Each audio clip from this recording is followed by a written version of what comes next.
A bit lazy, aren't we? That was the entire message. 6 words, no greeting, no sign-off. Just the kind of digital slap that lands harder because it's so smugly casual. It was 7:42 a.m. when I opened it, still in my robe with black coffee cooling beside my laptop and last night's compliance report blinking back at me on screen like it had something to apologize for. The message came from Janice, our CFO, queen of brittle smiles and heirloom resentment. She copied her son Wade, our limp handshake of a CEO whose biggest career achievement to date was being born to someone with a spreadsheet fetish and a trust fund. I stared at the email for a full minute, read it again, took a breath, then clicked open Slack.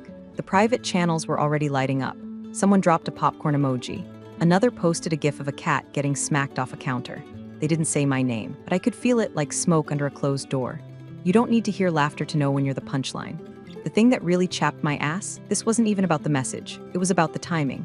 Janice sent it less than 12 hours after I flagged a compliance discrepancy buried in the acquisition report. A small one, a footnote really, but one that mattered. And one that, if left untouched, could bite us square in the ass during final due diligence. It wasn't the first time I'd caught something the rest of them missed. I'd spent 8 years at Stonecliff Analytics cleaning up other people's near misses before they became full-on disasters. My official title was Strategic Systems Integration Specialist, which basically meant I was the duct tape between departments. If something broke, I fixed it. If someone forgot, I reminded them. If legal screwed up the language, I red-penned it before the buyers could. But credit, nah, that always slid right into Janice's lap, like a trained golden retriever. That's why this stung more than it should have, not because she called me lazy. I've been called worse by clients, by vendors, by that one regional sales manager who used to microwave tuna in the break room and blame it on me. No, it stung because it was so stupid, so petty. A CFO, 1 week out from closing a $150 million acquisition, has time to mock someone in writing for doing their actual job? I didn't reply, just stared at the screen, sipped my cold coffee, and let the heat crawl up my neck. Then I took a screenshot, just one, clean. No timestamps cropped out, no edits, just truth frozen in pixels.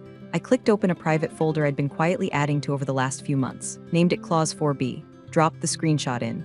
Then I got up, showered, got dressed, and drove in like it was any other Tuesday. In the office, no one looked me in the eye. Wade walked past my desk with that same smug cluelessness he always wore, humming like he was the star of his own movie.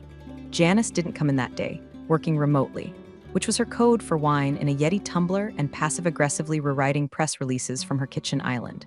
The Slack chatter died by noon, replaced by recycled memes and a debate over whether the catered wraps for tomorrow's investor lunch should be gluten-flexible. No one said a word to me about the email, which made it worse, like being sucker-punched in a crowd and watching everyone pretend they didn't see it. At 3 o'clock, Wade called a team check-in. Zoom, of course. Janice dialed in late and made a show of sorry, bad Wi-Fi, even though she lives in a gated community with fiber faster than our internal servers. I sat through the whole thing in silence, nodding at the right moments, adding notes to the shared doc, pretending I hadn't been professionally slapped across the face in front of half the leadership team that morning. When it was over, I muted myself, leaned back, and stared at the ceiling. My heart had stopped racing, but something else had taken root, something deeper, colder. 'Cause here's what Janice didn't know. She thought she was throwing a dart for laughs. But the dart hit something real, something in the contract. And if she'd actually read Section 4B of the acquisition agreement, hell, if Wade had read more than the headlines in his own PowerPoint, she'd have realized something terrifying. You don't call a key person lazy. Not when the clause explicitly states that any documented effort to undermine, diminish, or obstruct the function of designated key personnel without buyer consent constitutes a material breach. And guess who's listed by name in Section 4B? Me, Sophia Caldwell. So no, I didn't yell, I didn't cry. I didn't send a sarcastic reply or ask to be looped in on the joke. I just sat there, calmly sipping fresh coffee, while the fuse they lit earlier that morning quietly crept toward the deal they thought was untouchable. 3 days later, I realized I'd been erased. It started small, subtle, like a typo you keep skimming past. A meeting invite I never got. A progress update that showed up in Slack with no mention of the system I'd built from the ground up. Wade's tone on the morning call shifting from his usual bumbling to something smug and assured, like he finally understood the words coming out of his own mouth. Which he didn't, because they weren't his, they were mine. I wrote that financial strategy deck in a marathon 12-hour sprint after the first buyer exploratory call. I remember, because I pulled an all-nighter with nothing but leftover chili and 2 Red Bulls, mapping out contingency flowcharts, while Wade took selfies at some rooftop bar with a caption that said CEO Life smiling face with sunglasses. Janice called the slides a decent skeleton, and then sat on them for 6 weeks before the board even saw them. Now here we were, 7 days from signing, and my name was nowhere. The first hard hit landed in the form of an internal press draft that someone accidentally attached to a Slack thread meant for leadership eyes only. I opened it on instinct, saw the subject line, for immediate release, Stonecliff Acquisition, and my stomach dropped. There it was, in black and white, a glowing paragraph about the visionary leadership of CFO Janice Penwell, whose financial acumen guided Stonecliff through an unprecedented era of growth and positioned the company as an optimal partner for enterprise integration. Visionary leadership, financial acumen, no mention of Sophia Caldwell, not even a throwaway line, not even a typo of my name that I could pretend was an honest oversight, just absence, a black hole where 8 years of my work had disappeared without a sound. I didn't say anything, didn't forward it, didn't comment. I just stared at it for a long time, my ears roaring with a rage so quiet it felt like it lived in my bones. This wasn't an accident, this was subtraction.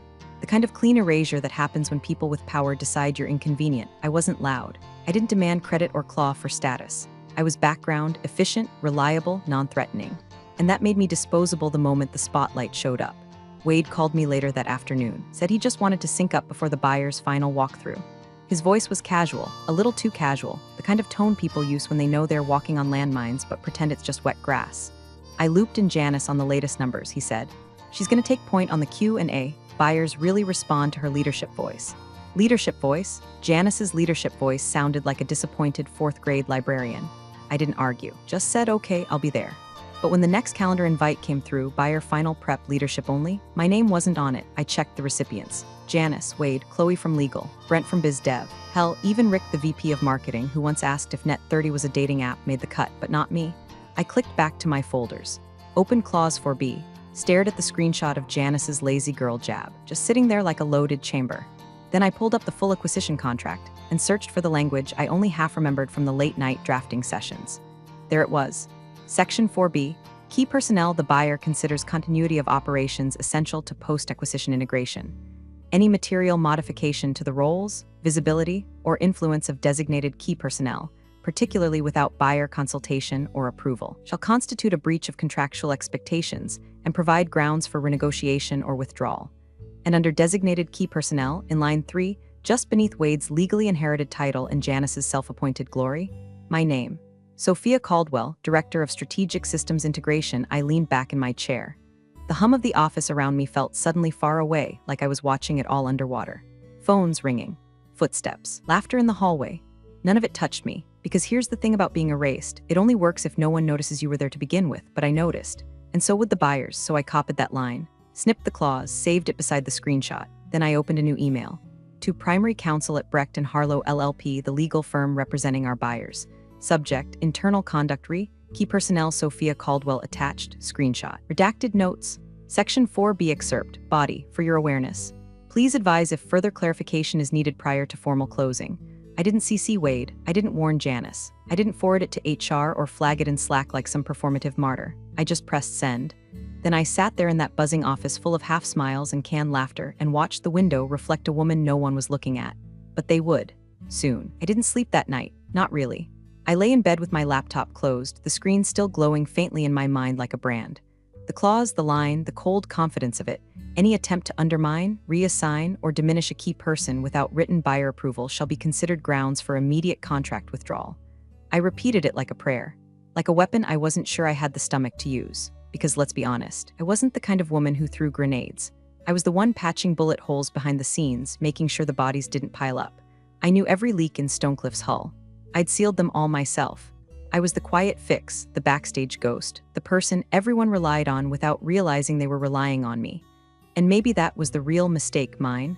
I thought if I worked hard enough, if I kept my head down, if I didn't ask for a bigger title or a bonus that actually matched the hours I burned, someone would eventually say, you matter. But Janice said something else. A bit lazy, aren't we? I opened the folder again, Clause 4B. I had renamed it twice that night, first to contingency, then to insurance, and finally, bluntly, to Firestarter. There were 3 files now, the screenshot of Janice's email, the full contract clause with my name highlighted, and a Word doc I had drafted and redrafted, short, simple, and surgical. I wasn't writing a manifesto. I wasn't here to vent. I was here to trigger a clause with precision. And if I'd learned anything from 8 years cleaning up other people's messes, it was this: truth, when timed correctly, didn't need to be loud. It just needed to be documented. I opened my Outlook, not the company instance, my personal encrypted account. It was 3:26 a.m., but I'd already checked the time zone. The partner at Brecht and Harlow would be in his office in Chicago by 7 o'clock. I wanted my message sitting at the top of his inbox when he poured his first coffee. 2. Samuel D. Hunter, legal partner, Brecht and Harlow LLP, subject. Internal undermining of key person designation, Stonecliff Analytics. Mr. Hunter, please find attached documentation relevant to the treatment of a listed key person within the acquisition framework. The following message, attached, was sent by Stonecliff's acting CFO following the submission of a legal compliance flag related to financial disclosures under review. My role and designation are outlined in Section 4B of the working agreement, as per the attached excerpt. This communication, as well as the broader pattern of exclusion I have experienced in the past 2 weeks, removal from meetings, suppression of authorship, and exclusion from leadership briefings, may represent a material deviation from agreed expectations of continuity and integrity. Please confirm receipt. I remain available should clarification be necessary. Regards, Sophia Caldwell, Director, Strategic Systems Integration, Stonecliff Analytics. No exclamation marks, no apology for bothering, no emojis, no fluff, no pleading. Just facts bound in legal context, framed by calm. I double-checked the attachments. The email from Janice with that smug little sentence, "A bit lazy, aren't we?" bold and time-stamped. The clause from the contract with my name clearly listed, the language circled in red, diminish key person voids agreement. And finally, a list I had compiled, 10 bullet points, each with a timestamp and evidence of my exclusion. Calendar invites I never got, Slack threads I was removed from, drafts I wrote and others signed. A trail like bloody footprints across white tile. I hit send, then I closed the laptop, stood up and walked to the kitchen. The sky was just starting to lighten behind the blinds. I poured the last of the wine down the sink. It tasted like old guilt, like silence, no more of that. They wanted to erase me. They made the mistake of thinking I was a scribble in pencil, something they could rub out without consequence. But the contract was in ink. I was a clause now, a clause with teeth.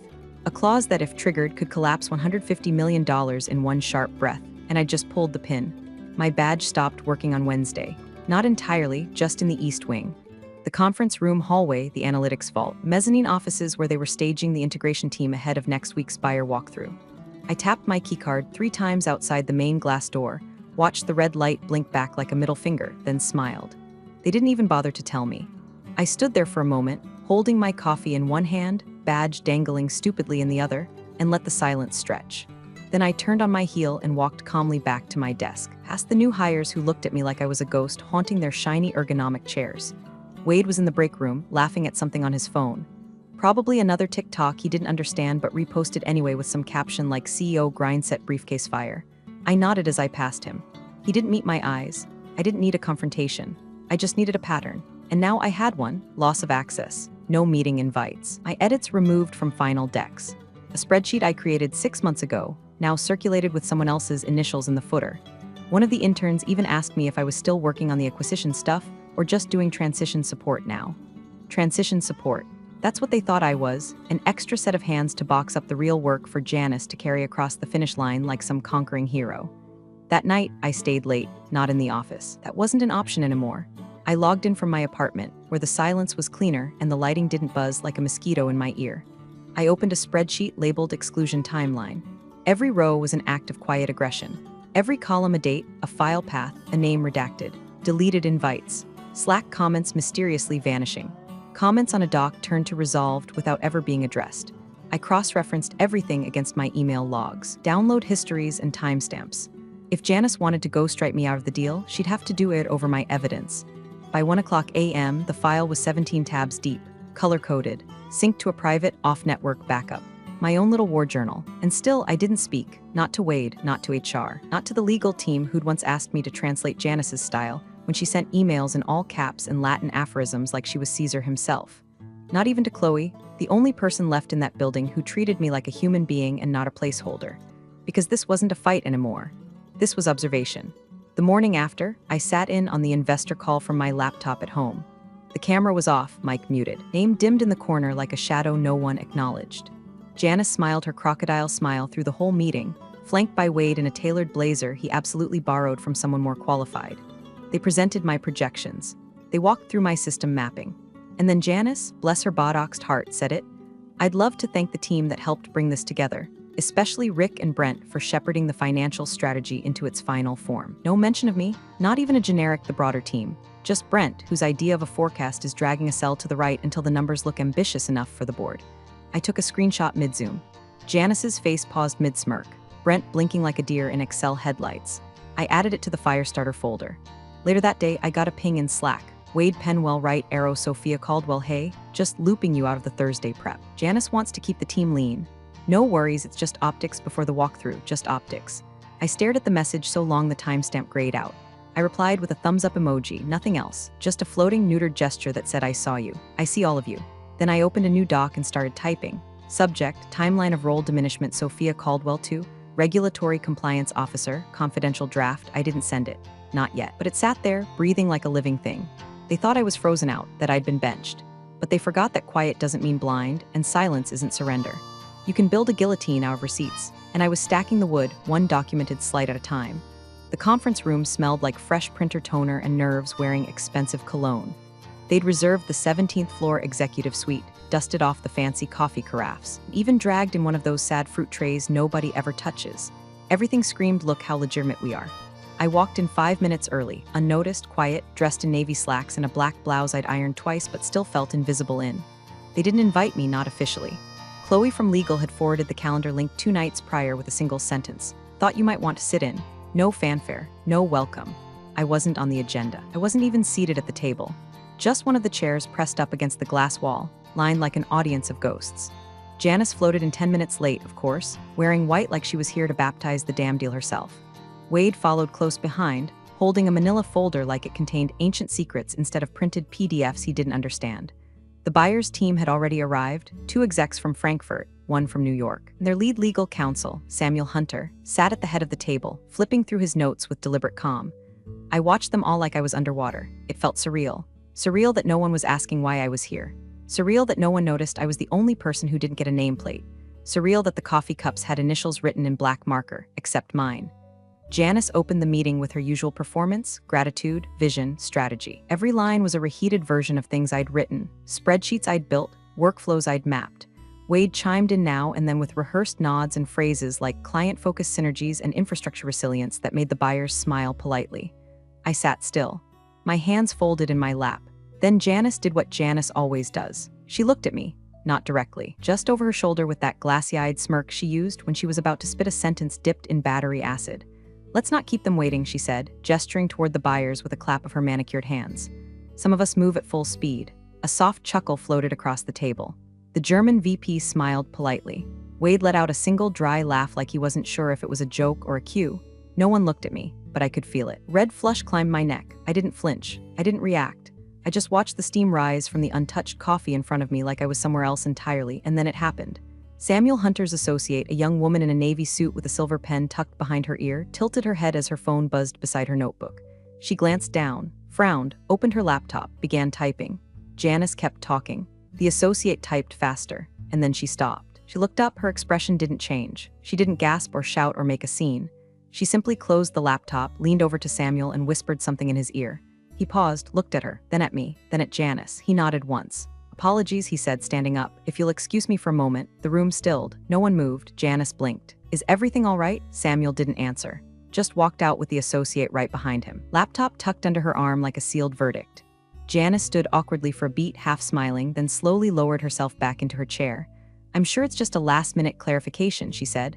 Her voice was still sugar, but there was a crack in it now. A hairline fracture only the observant would catch. Wade cleared his throat, fiddled with his folder. The projector hummed softly, casting a blue glow over the table. No one spoke. I stayed still in my seat against the wall, didn't smile, didn't blink. I had sent the email 40 minutes ago, scheduled delivery. Subject line, Section 4B internal conduct, time sensitive, 3 attachments, 1 truth, they had it now, and I had a front row seat. The door opened with a soft click that hit like a gunshot. Samuel Hunter stepped back into the conference room holding a short stack of printed pages and a neutral expression so polished it felt weaponized.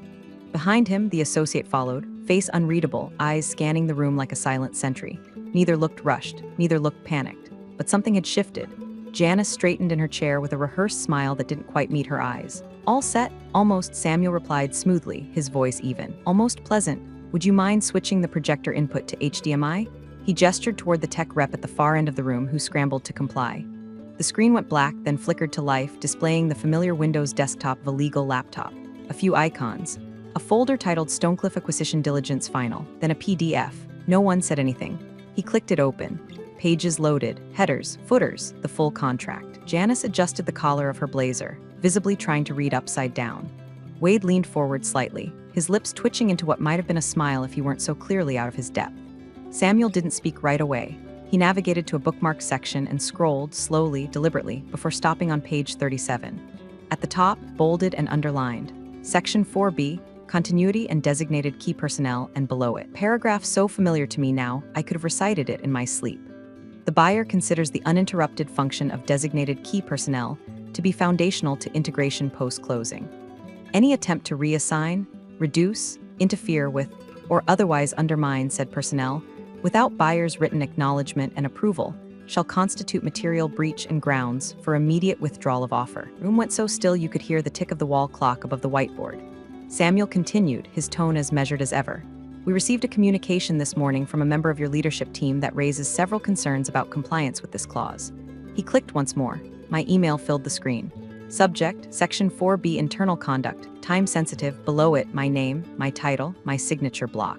The attachments were listed along the bottom. Screenshots, Slack timestamps, a PDF clip from the contract.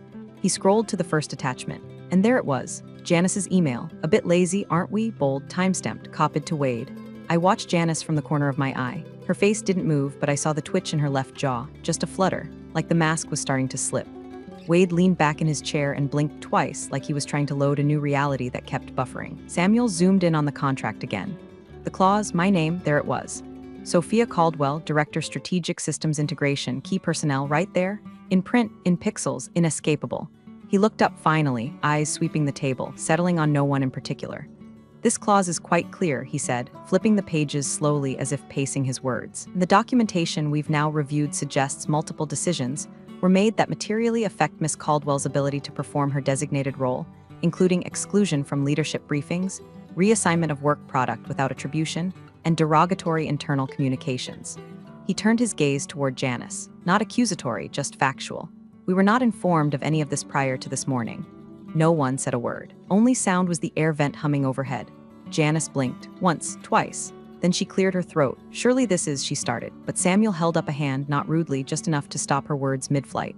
I'll reserve judgment until final clarification is made. For now, I'd like to pause the current agenda. We will need to confer privately with counsel and internal regulatory. He turned back to the tech rep. You can disconnect the feed. Green went dark. I sat there, still against the wall, no nameplate, no coffee cup. My hands remained folded in my lap, no gloating, no smirk, no reaction. But inside me something shifted, not victory, not yet, just the first crack in their illusion that I didn't matter. And once it starts to crack, it only goes one way. Section 4B, Samuel began again, this time slower, deliberate, his voice dropping just enough to make every syllable land with weight. States that any undermining of key persons without buyer approval. He clicked the mouse and the projector flared back to life, illuminating the contract again. The cursor hovered over the clause like a spotlight waiting for the next act. Invalidates the agreement. The final word echoed through the room. Not loud, just final. Janice looked like she'd swallowed glass. Wade's mouth opened slightly, as if to speak, but no sound came. Across the table, the German exec. Reinhardt, I think, raised one eyebrow, the kind of microscopic expression that usually precedes multi-million-dollar disasters. Samuel zoomed in with 2 slow clicks. First, my signature on the email. Sophia Caldwell, Director Strategic Systems Integration, Designated Key Personnel, then, Janice's message. A bit lazy, aren't we? Still bold, still sharp, still copied to Wade. Samuel's expression didn't shift much, but there was something about the way his mouth curved at the edge, like the slow pull of a drawstring bag closing. You didn't think we wouldn't verify internal compliance? He said finally. It wasn't a question, it was a funeral bell. Janice blinked. Her lips parted, but no defense came.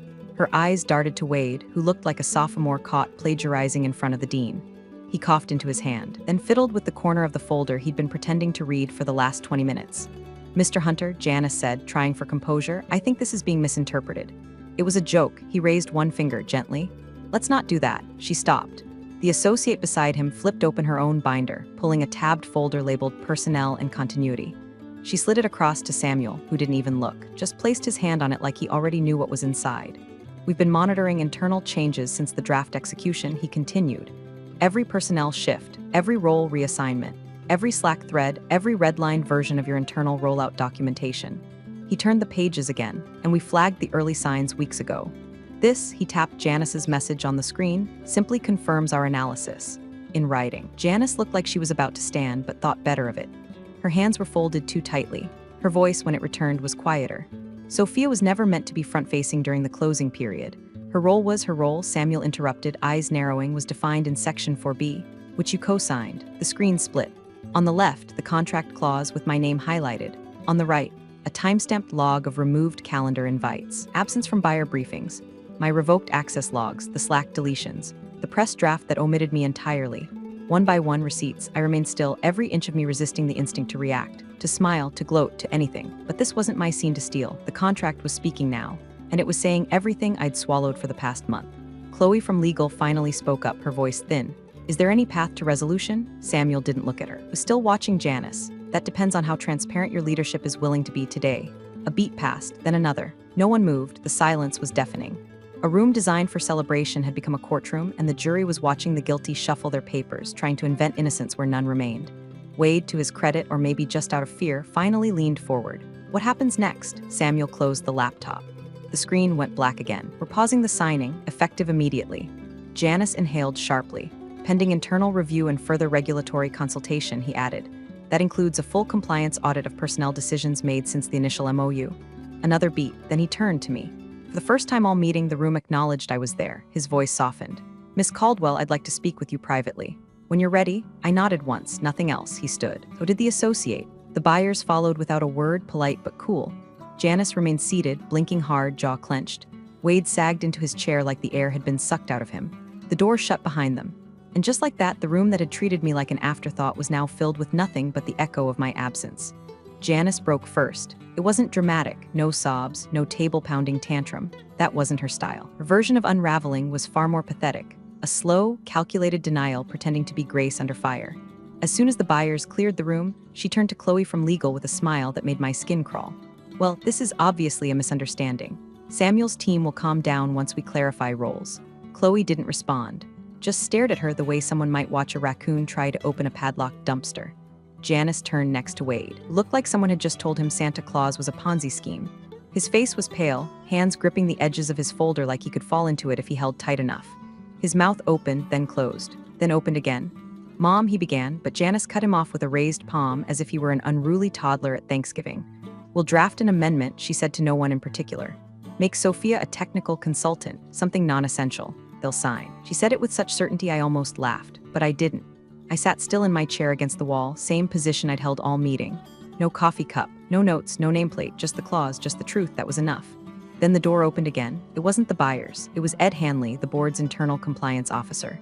Mid-50s, exec, cardigan under his blazer, always looked like he smelled faintly of toner and moral panic. Never came to signings. Never. Janice. Wade. Boardroom, he said without preamble. Now, Janice blinked. Excuse me, he didn't repeat himself. Wade stood, fumbling with his papers. Janice followed, stiff-legged and quiet. No protest now, no fake laughter. She knew what a summons looked like. Ed paused at the doorway and turned back toward me. Sophia, when we're done, I'd like a word. It wasn't a question. And it wasn't the kind of invitation you decline. I waited. 15 minutes passed, then 20. People drifted past the glass like confused bees. Rick from marketing peeked in and then backed out immediately. Someone from HR dropped off a folder and didn't make eye contact. Finally, the boardroom door cracked open. Wade came out first. His face blotchy, lips tight. He didn't look at me, just kept walking. I could hear the way his shoes scuffed on the floor like a child being marched to detention. Janice followed, her face frozen in some twisted blend of indignant calm and silent fury, like a woman trying to hold in a scream while posing for a portrait. She walked right past me, not a word, not a glance, and that silence was everything.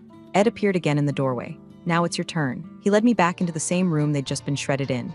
Except this time, it wasn't chaos, it was clinical. No board members, just Ed. He closed the door and motioned for me to sit. On the table in front of him were 3 printed documents, the clause, my email, and a fresh folder labeled Compliance Escalation Personnel Breach. He didn't say anything for the first minute, just looked at me like a surgeon studying a strange new tumor. Then finally, why didn't you come to us first? It wasn't accusatory. It was genuine, curious. I met his gaze. Would you have listened? He nodded slowly, as if he already knew the answer. We're conducting a full internal review, he said, effective immediately.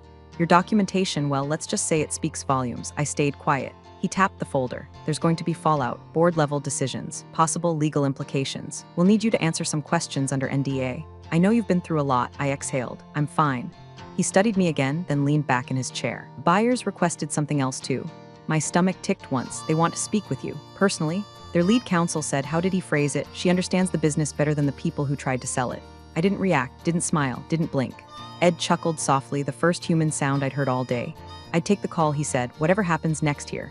Well, let's just say you're not the one on the chopping block. I stood, collected nothing. Walked out of that glass coffin of a boardroom like I was leaving a wake. Janice was gone. Wade's office door was shut. The whole floor had the eerie quiet of a building after a fire drill, everyone waiting, no one sure if it was over. At my desk, someone had placed a manila envelope. No label, no note. Inside was a copy of the press draft, the one that had erased me, and a single yellow post-it stuck to the cover. Written in careful block letters, history has teeth. Good thing you kept the receipts. I smiled just once. Then I tossed it in the shred bin and walked back to my terminal. The buyers wanted to talk, and for once I had nothing to prove. By Friday morning, the conference room was booked again. But this time there was no fruit tray, no glossy folders with printed agendas, no smiles, no theatrics, just 6 chairs, 3 buyers, 1 lawyer, 1 compliance officer, and me. Janice wasn't there. Wade wasn't invited. And the mood? Surgical. Samuel Hunter waited until everyone had reviewed the final materials, flipping calmly through a series of documents while Ed Hanley sat beside him, nodding occasionally. The air in the room felt denser than usual. Not heavy with dread, just focused. Like everyone knew a verdict was coming and no one was going to interrupt its descent. The contract lay open in front of him. Same clause, same pages. He didn't even raise his voice. You're rescinding our offer, he said, closing the folder with a muted snap.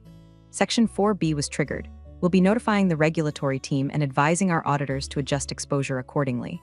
He glanced up once. No flourish, no emotion, just the clean execution of a clause that had been waiting for the right moment to do its job. Ed folded his hands over the table and nodded once. There were no protests, no last-minute scrambles, a kind of panic that had simmered behind the scenes all week. The backdoor calls, the attempted narrative spins, the soft pitches from Janice and Wade to recover their credibility, had finally collapsed under its own weight. 3 hours later, Janice was placed on immediate administrative leave.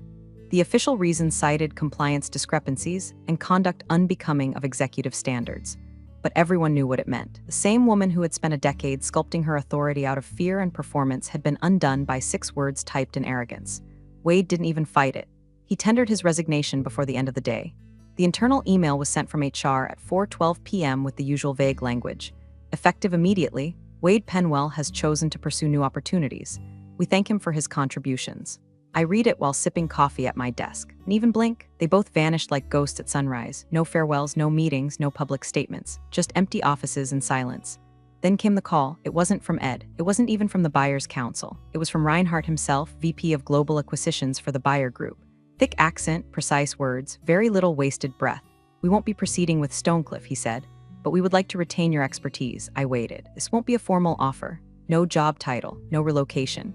We'll be assigning you discreet oversight on future integrations. Your insight on internal patterns is unusually valuable. He let that linger. No compliments, just facts. I gave him 1 sentence in return, send it in writing. It arrived within the hour. Confidential consulting agreement. 6-month contract. Stipend nearly double my current salary. Fully remote. I didn't answer immediately. I let it sit in my inbox like a crown no one could take back. By Monday, the HR board had updated the corkboard outside the legal suite. The usual notices were there: harassment policies, ethics hotline flyers, a reminder about cybersecurity training. But now, in the top right corner, pinned neatly behind plastic, was a printout of Janice's email. A bit lazy, aren't we? Underneath it, paperclipped, was a redacted copy of my original forwarded message to the buyer's legal team, highlighted lines, contract clause, timestamp name. It was labeled, Exhibit A, Internal Compliance Breach/Investigation Archive, do not remove. I passed by it on my way to the elevator. Janice's office door was shut, her nameplate already unscrewed. The desk inside was bare, not even a stapler left behind. The emptiest space I'd ever seen in a building full of liars. I didn't pause, didn't smirk, didn't whisper some revenge line under my breath like in the movies. I just kept walking. Because sometimes the most powerful thing you can do isn't scream or fight or swing back. Sometimes it's letting the silence echo loud enough that everyone hears it. The contract spoke. And now, everyone was listening. Big thanks for watching, you sneaky seniors. Subscribe to keep the coffee pot brewing revenge. Your ex-colleagues won't know what hit 'em.